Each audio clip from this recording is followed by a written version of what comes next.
जाचक नियम आणले आणि मग शेवटी 2019 मध्ये कोर्टाने पुन्हा एकदा या महिलांच्या नृत्याच्या अधिकारावर शिक्कामोर्तब केला. बरं, या सगळ्यात युनियनचा मुख्य कायदेशीर युक्तिवाद काय होता? तो अगदी साधा, सरळ आणि तितकाच प्रभावी होता. त्यांचं म्हणणं होतं की तुम्ही लोकांना पर्यायी रोजगार देत नाहीत आणि थेट त्यांच्या पोटावर पाय देता, हे पूर्णपणे अन्यायकारक आहे. आणि हो, सर्वोच्च न्यायालयाने नेमका हाच युक्तिवाद मान्य केला.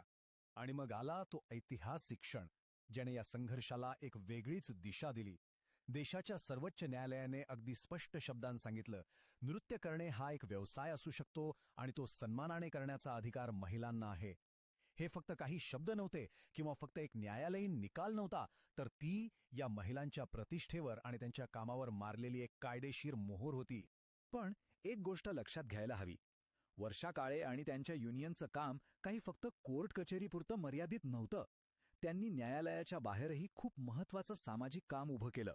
म्हणजे बघा, त्यांचं काम फक्त कोर्टात जिंकून थांबलं नाही, त्यांनी पुढच्या पिढीचा विचार केला. डान्सर्सच्या मुलामुलींच्या शिक्षणासाठी, त्यांच्या आरोग्यासाठी वेगवेगळे उपक्रम सुरू केले. त्यांचा लढा आजही संपलेला नाहीये. सरकारकडून ज्या जाचक अटी लावल्या जातात त्याविरुद्ध आजही त्या लढतायत. इतकंच नाही तर वुमेनिस्ट पार्टी ऑफ इंडियाची स्थापना करून त्यांनी या लढ्याला एक राजकीय व्यासपीठही मिळवून दिलं. आता ही जी सगळी लढाई आहे तिची नोंद अनेक महत्त्वाच्या पुस्तकांमधून आणि संशोधनातून सुद्धा घेतली गेली आहे. स्वतः वर्षा काळे आणि वैशाली हळदणकर यांनी लिहिलेल्या बारबाला या पुस्तकातून तिथलं कठोर वास्तव समोर येतं. तर सोनिया फलेरो यांचं ब्युटिफुल थिंग हे पुस्तक तर जागतिक स्तरावर गाजलं, ज्यात या महिलांचं आयुष्य आणि युनियनच्या प्रयत्नांचं अगदी सखोल चित्रण केलेलं आहे.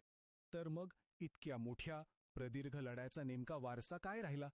याचा एकूण परिणाम तरी काय झाला?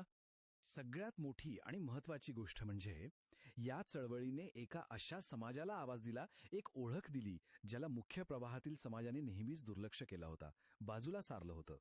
त्यांना स्वतःचं एक व्यासपीठ मिळालं. आणि या लढ्याचं महत्त्व फक्त डान्स बार पुरतं मर्यादित नव्हतं, हे लक्षात घ्या. यामुळे संपूर्ण देशात कामाच्या प्रतिष्ठेवर आणि सगळ्याच कामगारांच्या मूलभूत हक्कांवर एक मोठी राष्ट्रीय चर्चा सुरू झाली.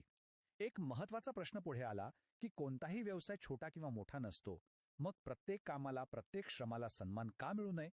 आणि शेवटी हाच एक प्रश्न उरतो, जेव्हा समाजाची तथाकथित नैतिकता आणि एखाद्या व्यक्तीचा जगण्याचा, त्याच्या रोजगाराचा हक्क यांच्यात संघर्ष होतो, तेव्हा समाजाने नक्की कशाला प्राधान्य द्यायला हवं?